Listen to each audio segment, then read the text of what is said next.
You share a vulnerability with me, I'll share an honest-to-God vulnerability with you. So I do it with my daughter. She wanted to know if that sort of thing was still scary for me today. And I said, honestly, honey, it's not.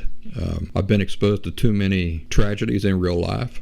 As I've grown up, I've given away these romantic preferences of the world, and I've learned to see the world as it really is, and there really is danger and evil and heartbreak and tragedy that happens in the real world. And I said, the older you get, the more you accept terrible things.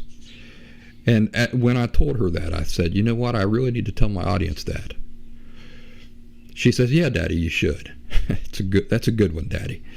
So think about that. The older you get, and tell me if this ain't true for you too, the more you accept terrible things.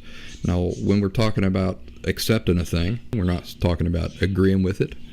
What we're talking about is being able to see that that's just the reality of it. And now that's the reality I've got to deal with.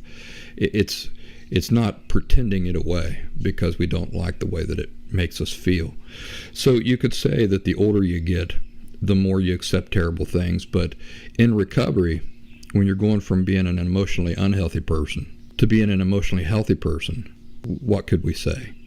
We could say the healthier you get, the more you accept terrible things. So there are just terrible realities, that have to do with our parents, have to do with us, the terrible things we've done and our regrets around those things. That would be the thing to make a note of. The healthier you get, the more you accept terrible things. Doesn't mean we like them. It just means that we can see that is a real part of life. And so our expectations of life allow for that, include that.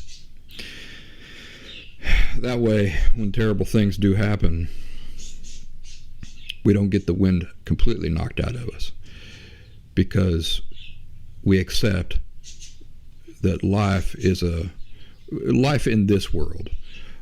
I personally don't believe it's always going to be this way, but life in this world at least will always involve a combination of good and bad.